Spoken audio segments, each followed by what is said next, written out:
Mon partage aujourd'hui est particulièrement réalisé pour toi, entrepreneur un peu impatient, celle qui a envie de lancer son activité en parallèle de son business et celui qui a déjà son side business en activité. Il y a une même question que l'on se pose tous, que l'on s'est déjà posée ou que tu te poseras sûrement plus tard si ce n'est pas encore le cas. Comment aller plus vite? Oui, comment aller plus vite?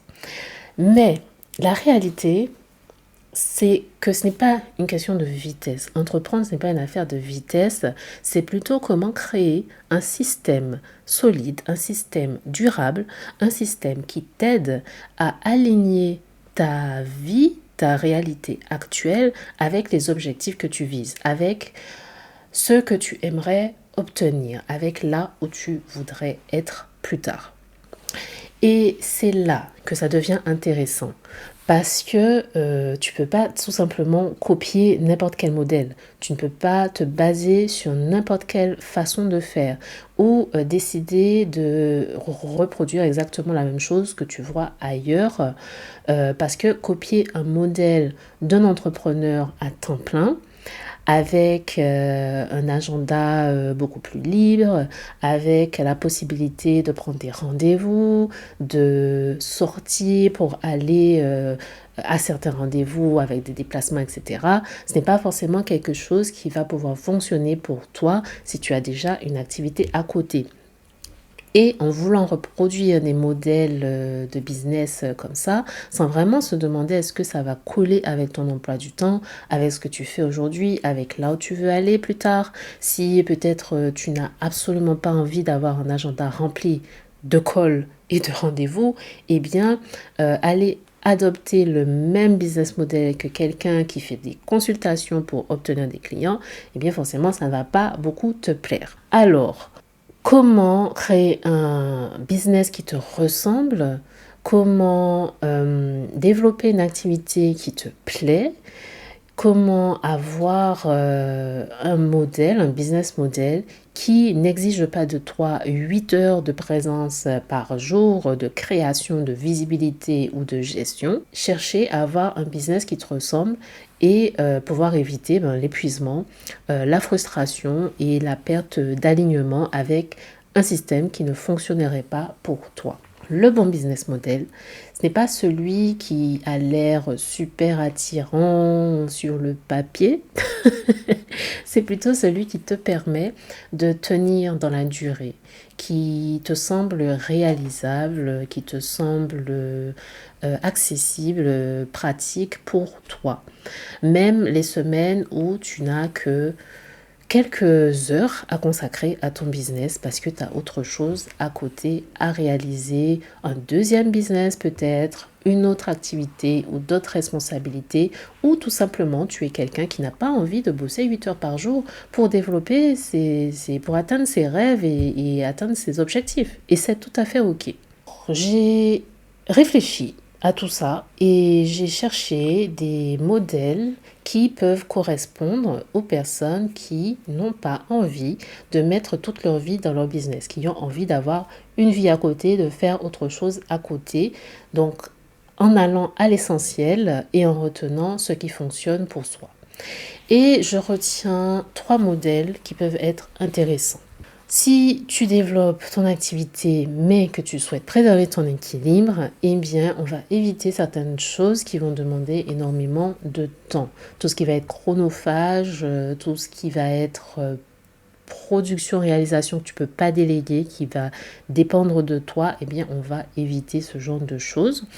Et le premier modèle qui je pense fonctionne bien, si tu veux te lancer à ton rythme, c'est un modèle de service. Donc plutôt que de faire de l'achat-revente ou de vendre des produits, même le dropshipping, je trouve qu'il faut du temps quand même pour mettre ça en place. Le modèle de service est plus rapide à mettre en place, puisque tu vends tes connaissances, tu vends ton savoir sous forme de prestations.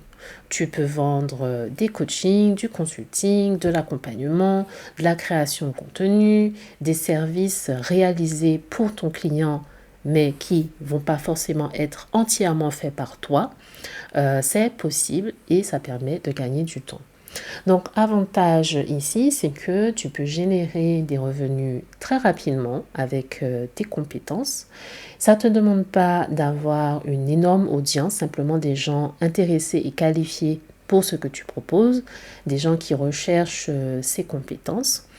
L'avantage également, c'est que avec de la pratique, de la connaissance, une fois que tout est mis en place, tu peux rapidement déléguer ou outsourcer partiellement ou la totalité de l'activité, ce qui te permet de reprendre des heures pour toi, pour gérer, piloter, développer une équipe, etc. Donc ça peut être vraiment un modèle intéressant à lancer soi-même si tu aimes bien la réalisation.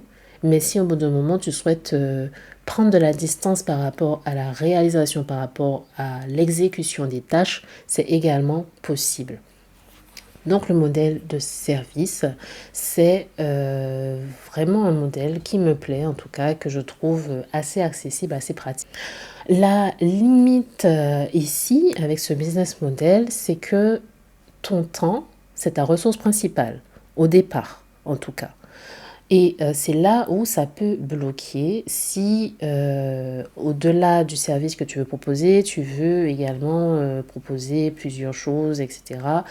Tu vois des systèmes qui te plaisent, des choses que tu aimerais tester, sachant que ce business model repose sur l'utilisation de ton temps, au départ en tout cas, eh bien, tu risques de remplir ton agenda de missions, de rendez-vous, de recherche sur des systèmes, etc., des choses à mettre en place, et ça va bloquer l'évolution possible de l'activité. Donc ça, c'est la chose à laquelle il faut faire attention, parce qu'on va éviter les services on met énormément de temps si ce n'est pas correctement rémunéré. Ok. En gros, tu n'as pas besoin d'avoir un nombre énorme de clients pour pouvoir atteindre tes objectifs, faire le chiffre que tu vises. Tu peux très bien réaliser des missions qui demandent l'implication de ton temps, mais à ce moment-là, il faut aussi que le prix, le tarif que tu pratiques soit aligné avec le fait que tu ne puisses pas prendre 50 clients dans la journée. Ok, donc évitons les services faits pour le client, réalisation personnalisée, si c'est à bas prix, parce que ce n'est pas intéressant et c'est le chemin direct, la voie à sens unique, le périphérique vers la surcharge mentale, et ce n'est pas ce que l'on cherche. Le bon réflexe, par contre, c'est de pratiquer des tarifs à la hauteur de la prestation proposée. Un tarif élevé ou simplifier le service permet de rester en maîtrise de ce modèle et de pouvoir avoir des clients qui soient alignés avec ton emploi du temps et avec le style de vie que tu vises avec cette activité. Le deuxième modèle à proposer aujourd'hui, c'est celui qui va être un peu hybride. C'est-à-dire que tu combines un service pour des revenus immédiats, pour les avantages que j'ai cités tout à l'heure, mais tu le combines avec un produit digital pour pouvoir avoir un levier dans ton activité. Donc là encore, je ne parle pas de produits physiques, je parle bien de produits digital. Parce que tu t'évites quand même tout ce qui va être logistique, tout ce qui va être gestion de stock, etc. Tout ça, c'est encore autre chose. Bon.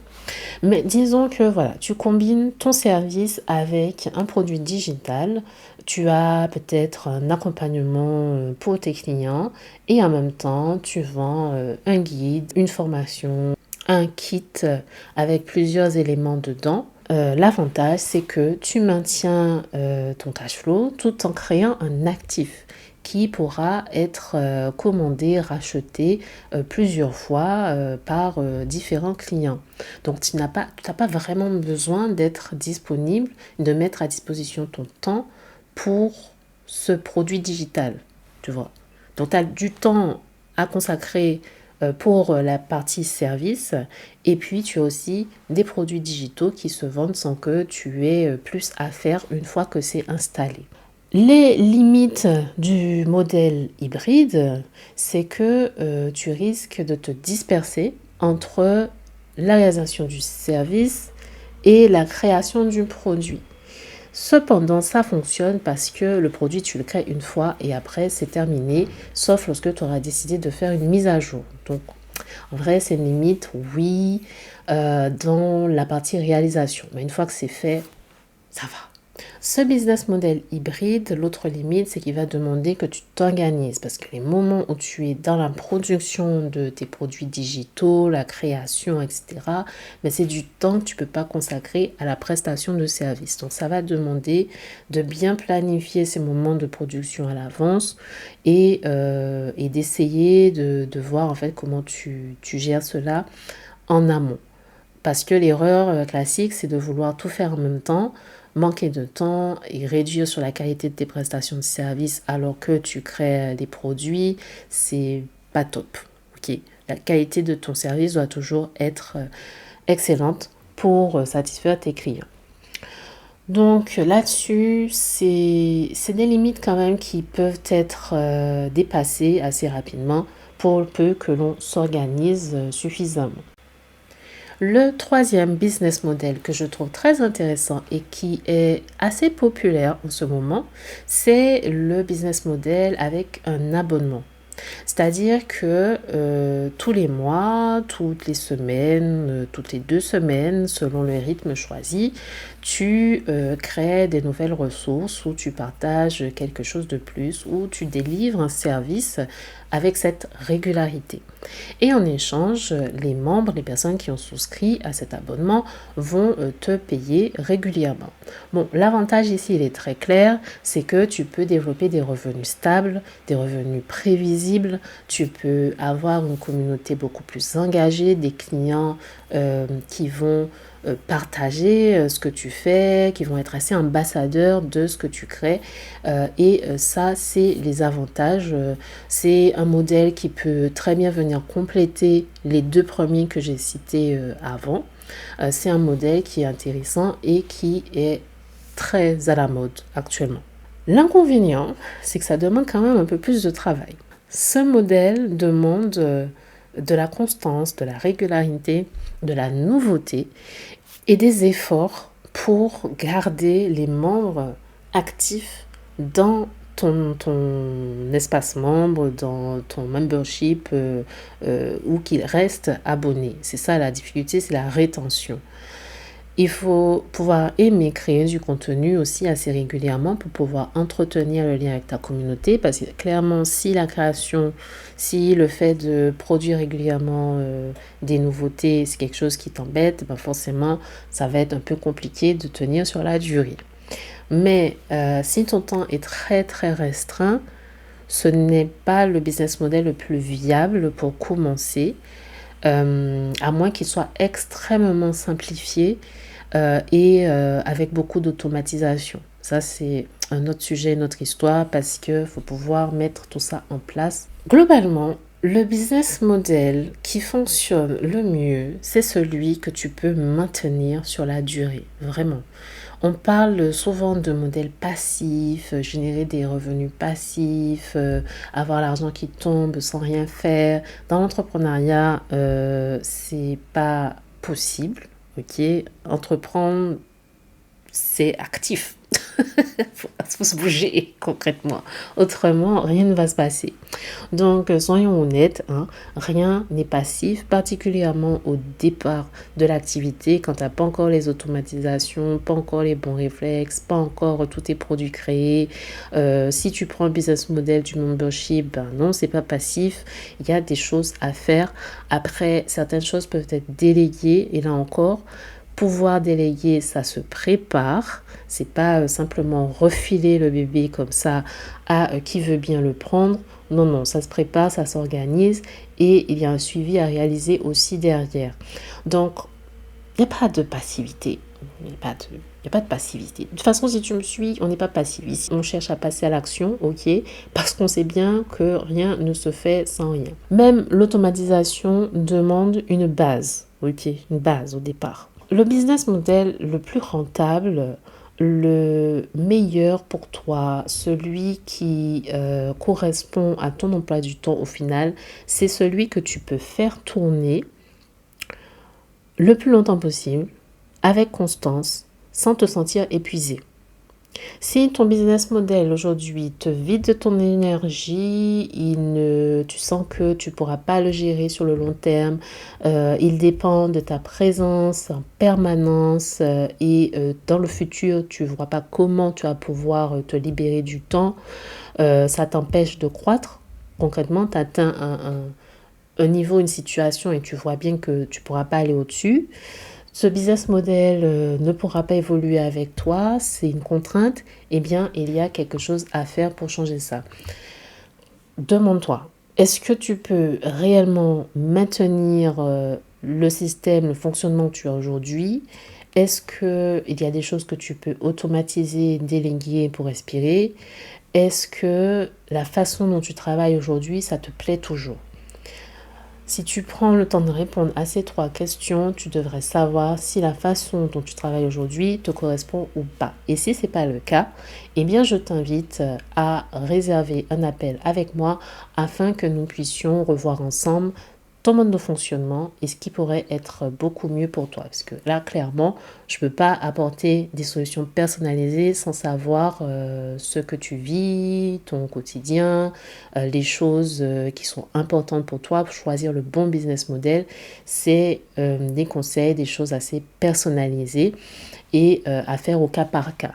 Donc c'est pour ça que les consultations sont là pour ça, les sessions organisé pour rayonner. Donc, je vais mettre le lien avec le contenu que tu puisses réserver cette session. En résumé, aujourd'hui, s'il faut retenir quelque chose, c'est que c'est un business model adapté qui va te permettre de faire développer ton side business. Et ce que tu vas chercher, c'est pouvoir bâtir quelque chose avec stabilité, avec constance, sans t'épuiser. Même si tu n'as pas beaucoup de temps, mais c'est un business model que tu peux faire évoluer avec le temps. Et ce sera tout pour mon partage aujourd'hui. J'espère que ça te permet d'ouvrir les yeux sur ta façon de travailler. Et pour aller plus loin, n'hésite pas à t'inscrire pour recevoir la note business et dev. C'est ta dose hebdomadaire d'inspiration, de clarté, de stratégie pour faire avancer ton activité. Et vu que nous sommes des gens actifs, on passe à l'action car il est temps de rayonner.